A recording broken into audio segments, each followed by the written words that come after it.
ನಮ್ಮ ಸಿನಿಮಾ ಪೆಪ್ಪೆ ಈಗ ಟ್ರೈಲರ್ ಒಂದು 10 ದಿನದಿಂದ ಲಾಂಚ್ ಆಗಿತ್ತು. ಸೊ ಎಲ್ಲರಿಂದ ತುಂಬ ಒಳ್ಳೆ ಪ್ರತಿಕ್ರಿಯೆ ಬಂದಿದೆ, ತುಂಬ ಒಳ್ಳೆ ರಿಯಾಕ್ಷನ್ಸ್ ಬಂದಿದೆ. ಎಲ್ಲರಲ್ಲೂ ಒಂದು ಎಕ್ಸ್ಪೆಕ್ಟೇಷನ್ಸ್ ಕ್ರಿಯೇಟ್ ಆಗಿದೆ. ತುಂಬ ಖುಷಿ ಆಗುತ್ತೆ. ಸೊ ಇದು ಆಲ್ಮೋಸ್ಟ್ ಒಂದು 2.5 years ಜರ್ನಿ. ನಮ್ಮೆಲ್ಲರ ಪ್ರೀತಿ ಶ್ರಮ ಈ ಸಿನಿಮಾದಲ್ಲಿದೆ.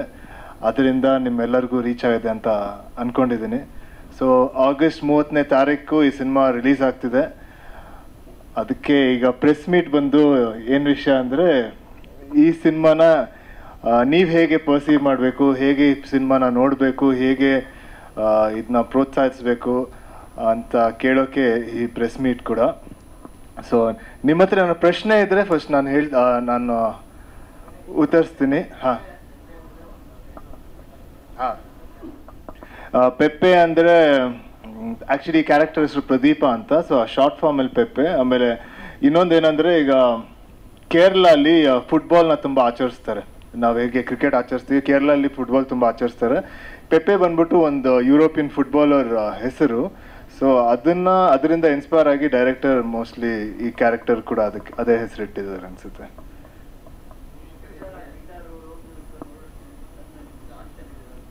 ಹಾಂ,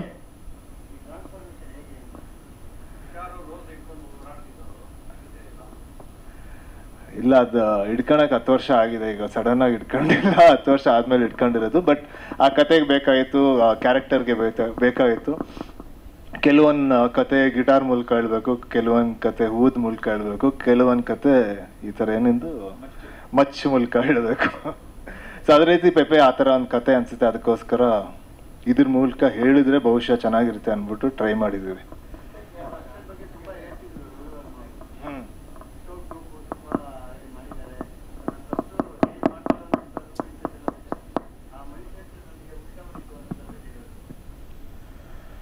ಕರೆಕ್ಟ್. ಅದು ನಮ್ಮ ಕ್ಲೈಮ್ಯಾಕ್ಸ್ ಪೋರ್ಷನ್. ಆಮೇಲೆ ನಮ್ಮ ಇಡೀ ಸಿನಿಮಾದು ಮುಗ್ದು ಲಾಸ್ಟ್ ಕುಂಬಳಕಾಯಿ ಹೊಡೆಯೋ 4-5 ದಿನ ಶೂಟ್ ಮಾಡಿದ್ದು ಸಕಲೇಶ್ಪುರಲ್ಲಿ. ಆಲ್ಮೋಸ್ಟ್ ಒಂದು 30-40 ಜನ ಫೈಟರ್ಸ್ ಜೊತೆ ರವಿ ವರ್ಮ ಅವರು ಕೊರಿಯೋಗ್ರಾಫ್ ಮಾಡಿದ್ರು. ನನಗೆ ರವಿ ವರ್ಮ ಅವ್ರ ಕೊರಿಯೋಗ್ರಫಿ ಮುಂಚೆಯಿಂದ ತುಂಬ ಇಷ್ಟ. ಅವ್ರ ಜೊತೆ ಕೆಲಸ ಮಾಡೋಕ್ಕೂ ಬರೀ ಸಿದ್ಧಾರ್ಥ ಅಲ್ಲಿ ಕೆಲಸ ಮಾಡಿದ್ದೆ, ಅದಾದಮೇಲೆ ಇವತ್ತೇ ಕೆಲಸ ಮಾಡಿದ್ದು. ಸೊ ನಮ್ದೊಂದು 2.5 days ಇಲ್ಲ 3 days ಈ ಫೈಟ್ ಸೀಕ್ವೆನ್ಸ್ನ ಕಂಪ್ಲೀಟ್ ಮಾಡಬೇಕಾಯ್ತು ಒಂದು ಹಲವಾರು ಕಾರಣಗಳಿಂದ. ಆಮೇಲೆ ಎಲ್ಲ ಫಾಸ್ಟಾಗಿ ಮಾಡಬೇಕಾಯ್ತು. ಯಾಕಂದರೆ ಒಂದು 30 ಜನ ಫೈಟರ್ಸ್ ಇದ್ದಾಗ ಒಬ್ಬೊಬ್ರ ಜೊತೆನೂ ಒಂದೊಂದು ಆ್ಯಕ್ಟಿವಿಟಿ ಇರುತ್ತೆ. ಸೊ ಅದನ್ನ ಇನ್ಸ್ಟೆಂಟಾಗಿ ಜ್ಞಾಪಿಸ್ಕೊಂಡು ಇನ್ಸ್ಟೆಂಟಾಗಿ ಅದನ್ನ ಅಲ್ಲಿ ಪರ್ಫಾರ್ಮ್ ಮಾಡಬೇಕು. ಅದೊಂಥರ ಹೊಸ ಚಾಲೆಂಜ್ ಇದ್ದು ತುಂಬ ಚೆನ್ನಾಗಿ ಬಂತು. ಬಟ್ ಇಡೀ ಸೀಕ್ವೆನ್ಸ್ ಕೂಡ ತುಂಬ ಚೆನ್ನಾಗಿ ಬಂದಿದೆ.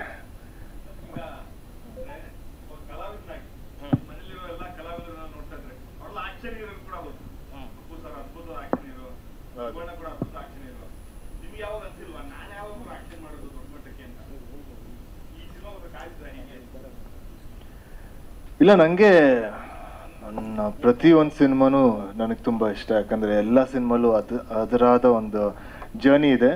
ಸೊ ಸಿನಿಮಾ ಅಂದರೆ ಸಿನಿಮಾ. ಈಗ ಒಂದು ಆ್ಯಕ್ಷನ್ ಸಿನಿಮಾನೂ ಅಷ್ಟೇ ಇಷ್ಟಪಡ್ತೀನಿ, ನಾನೊಂದು ರೊಮ್ಯಾಂಟಿಕ್ ಕಾಮಿಡಿ ಸಿನಿಮಾನೂ ಅಷ್ಟೇ ಇಷ್ಟಪಡ್ತೀನಿ, ಒಂದು ಫ್ಯಾಮಿಲಿ ಡ್ರಾಮಾನೂ ಅಷ್ಟೇ ಇಷ್ಟಪಡ್ತೀನಿ. ಬಟ್ ಆ್ಯಕ್ಷನ್ ಮಾಡಿರ್ಲಿಲ್ವಲ್ಲ, ಅದಕ್ಕೆ ಅದು ಒಂಥರ ಒಂದು ಎಕ್ಸ್ಪೀರಿಯನ್ಸ್ ಹೊಸದಾಗಿತ್ತು.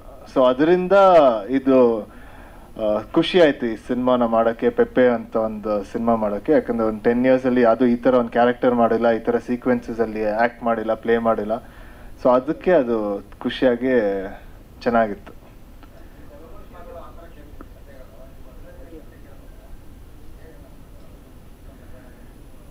ಇಲ್ಲ, ನನಗೆ ಮೊದಲಿಂದನೇ ಒಂದು ಆ್ಯಕ್ಷನ್ ಸಿನಿಮಾ ಅಂದರೆ, ಒಂದು ಆ್ಯಕ್ಟರ್ ಅಂದಮೇಲೆ ಎಲ್ಲ ಥರ ಸಿನಿಮಾ ಮಾಡೋ ಒಂದು ಆಸೆ ಇರುತ್ತೆ. ಅದೇ ರೀತಿ ನನಗೆ ಈ ಆ್ಯಕ್ಷನ್ ಸಿನಿಮಾ ಮಾಡೋಕ್ಕೂ ಒಂದು ಆಸೆ ಇತ್ತು. ಬಟ್ ನಾನು ಅನ್ಕೊಂಡಿದ್ದೆ ಯಾವಾಗಲೂ ಒಂದು ಆ್ಯಕ್ಷನ್ ಸಿನಿಮಾ ಮಾಡಿದಾಗ ಅದ್ರ ಜೊತೆಗೆ ಒಂದಷ್ಟು ವಿಷಯಗಳು ಕೂಡ ಹೇಳಬೇಕು ಅಂತ. ಸೊ ಆ ಥರ ಒಂದು ಕತೆಗೆ ನಾನು ಕಾಯ್ತಾ ಇದ್ದೆ. ಸೊ ಈ ಸಿನಿಮಾದಲ್ಲಿ ಒಂದಷ್ಟು ಆ್ಯಕ್ಷನ್ ಸೀಕ್ವೆನ್ಸ್ ಜೊತೆಗೆ ಒಂದಷ್ಟು ಹೇಳೋ ವಿಚಾರಗಳು ಕೂಡ ಇತ್ತು. ಅದರಿಂದ ನಾನು ಪೆಪ್ಪೆನ ಇನ್ಸ್ಟೆಂಟಾಗಿ ಇಷ್ಟ ಆಗಿ ಈ ಸಿನಿಮಾ ಶೂಟಿಂಗ್ ಸ್ಟಾರ್ಟ್ ಮಾಡಿದ್ವಿ.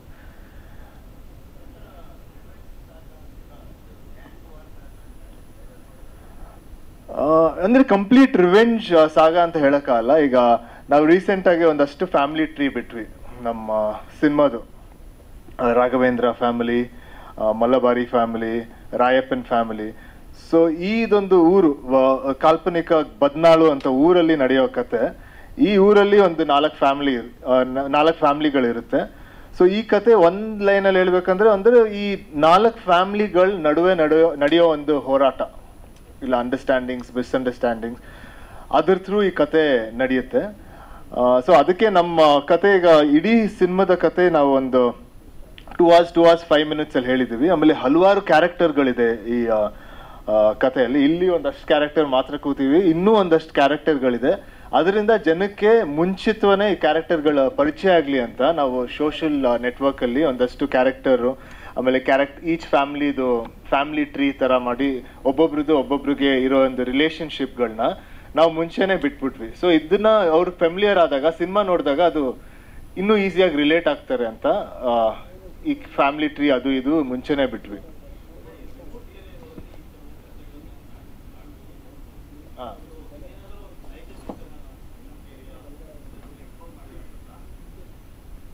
ನೈಜ ಅಂದ್ರೆ ಇದು ಗ್ಯಾರಂಟಿ ಮೋಸ್ಟ್ಲಿ ಡೈರೆಕ್ಟರ್ಗೆ ಒಂದಷ್ಟು ಇನ್ಸ್ಪೈರ್ ಆಗಿರ್ಬೋದು. ಒಂದು ರಿಯಲ್ ಲೈಫ್ ಇನ್ಸಿಡೆಂಟ್ಸ್, ಅದೇ ಕ್ವಶನ್ ಯಾಕೆ ಹೇಳಿದ್ದು, ರಿಯಲ್ ಲೈಫ್ ಇನ್ಸಿಡೆಂಟ್ಸ್ ಬಗ್ಗೆ ಅವ್ರಿಗೆ ಒಂದಷ್ಟು ಇನ್ಸ್ಪೈರ್ ಆಗಿರ್ಬೋದು, ಕೇಳಿರ್ಬೋದು, ಇಲ್ಲ ಬೇರೆ ಸಿನಿಮಾ ನೋಡಿರ್ಬೋದು. ಸೊ ಅದನ್ನೆಲ್ಲ ಇಟ್ಕೊಂಡು ಈ ಕತೆಗಳು ಮಾಡಿದ್ದಾರೆ. ಬಟ್ ಕ್ಯಾರೆಕ್ಟರ್ಗಳೆಲ್ಲ ಯಾವುದು ರಿಯಲ್ ಕ್ಯಾರೆಕ್ಟರ್ಸ್ಗೆ ಲಿಂಕ್ ಇಲ್ಲ ಅವರಿಂದ ತಗೊಂಡಿಲ್ಲ. ಬಟ್ ಸ್ಟೋರಿಗಳು ಮೋಸ್ಟ್ಲಿ ಕೇಳಿರೋ ಒಂದಷ್ಟು ಸ್ಟೋರಿಗಳು ಇನ್ಸ್ಪೈರ್ ಆಗಿ ಈ ಕತೆನ ಮಾಡಿರ್ಬೋದು.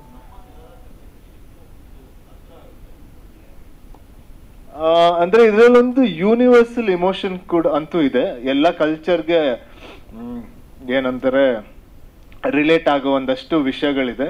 ಅಂದ್ರೆ ಎಮೋಷನ್ಸ್ ಆಗಿರ್ಬೋದು, ಈಗ ಒಂದು ಫ್ಯಾಮಿಲಿ ರೆಸ್ಪೆಕ್ಟ್ ಎಷ್ಟು ಇಂಪಾರ್ಟೆಂಟು, ಅದಕ್ಕೆ ಪ್ರೆಷರ್ ಅಂದ್ರೆ ಈಚ್ ಕ್ಯಾರೆಕ್ಟರ್ಗೆ ಎಷ್ಟು ಪ್ರೆಷರ್ ಇರುತ್ತೆ ಒಂದು ಫ್ಯಾಮಿಲಿ ರೆಸ್ಪೆಕ್ಟ್ ನ ಮೇಂಟೈನ್, ಅದ್ರ ವಿಷಯ ಆಗಿರ್ಬೋದು. ಇಲ್ಲ ಒಂದು ಏನಂತಾರೆ ಕಾಸ್ಟ್ಗಳ ಬಗ್ಗೆ ಆಗಿರ್ಬೋದು, ಇಲ್ಲ ಒಂದು ಫೀಮೇಲ್ ಪರ್ಸ್ಪೆಕ್ಟಿವ್ ಆಗಿರ್ಬೋದು. ಸೊ ಅದ್ರ ಬಗ್ಗೆ ಒಂದಷ್ಟು ವಿಷಯ ಈ ಸಿನಿಮಾದಲ್ಲಿ ಹೇಳಿದ್ದಾರೆ. ಸೊ ಅದು ಎಲ್ಲರಿಗೂ ಕನೆಕ್ಟ್ ಆಗಿರ್ಬೋದು. ಬಟ್ ಎಲ್ಲರೂ ನಾವು ಮಾಡಿರೋ ಕ್ಯಾರೆಕ್ಟರ್ಸ್ ನಾವೆಲ್ಲರೂ ಕನ್ನಡಿಗರು. ಆಮೇಲೆ ಕನ್ನಡದ ಲ್ಯಾಂಗ್ವೇಜ್ ಸಿನಿಮಾ ಇದು. ಆಮೇಲೆ ಕೂರ್ಗಲ್ಲಿ ನಾವು ತೆಗ್ದಿದ್ದೀವಿ, ಸಕಲೇಶ್ಪುರಲ್ಲಿ ತೆಗ್ದಿದ್ದೀವಿ, ಮೈಸೂರಲ್ಲಿ ತೆಗ್ದಿದ್ದೀವಿ, ಆಮೇಲೆ ಬೆಂಗಳೂರಲ್ಲಿ ಒಂದಷ್ಟು ಪಾರ್ಟ್ಗಳು ತೆಗ್ದಿದ್ದೀವಿ. ಸೊ ನಮ್ಮ ಕಲ್ಚರ್ಗೂ ತುಂಬಾ ಹತ್ರವಾದ ಸಿನಿಮಾ ಅಂತಾನೆ ಹೇಳ್ಬೋದು.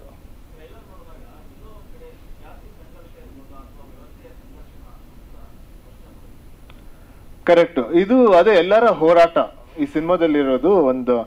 ನಾನು ಹೇಗೆ ಹೇಳಿದೆ, ಇದೊಂದು 4 ಫ್ಯಾಮಿಲಿಗಳ ನಡುವೆ ಇರೋ ಹೋರಾಟ. ಅದೇ ರೀತಿ ಒಂದೊಂದು ಕ್ಯಾರೆಕ್ಟರ್ದು ಅವರ ಲೈಫಲ್ಲಿ ಆಗುವ ಒಂದು ಹೋರಾಟ, ಅವರು ಇನ್ನೊಂದು ಕ್ಯಾರೆಕ್ಟರ್ ಜೊತೆ ಆಗಿರೋ ಹೋರಾಟ.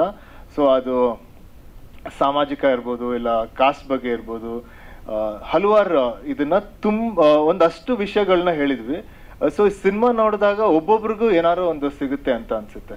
ಅಂದ್ರೆ ನೀವು ಯಾವ ದೃಷ್ಟಿಕೋನದಿಂದ ಸಿನಿಮಾ ನೋಡ್ತೀರಾ, ನೀವು ಯಾವ ಪರ್ಸ್ಪೆಕ್ಟಿವ್ ಇಂದ ಸಿನಿಮಾ ನೋಡ್ತೀರಾ, ನಿಮ್ಮಲ್ಲಿರೋ ಒಂದಷ್ಟು ವಿಸ್ಡಮ್, ನಿಮ್ಮಲ್ಲಿ ಇರೋ ಒಂದಷ್ಟು ಲೈಫ್ ಎಕ್ಸ್ಪೀರಿಯನ್ಸಸ್, ಅದು ರಿಲೇಟ್ ಆಗಿ ನಿಮ್ಗೆ ಈ ಸಿನಿಮಾದಿಂದ ಏನಾರು ಸಿಗ್ಬೋದಂತ ಅನ್ಸುತ್ತೆ ಪ್ರಕಾರ.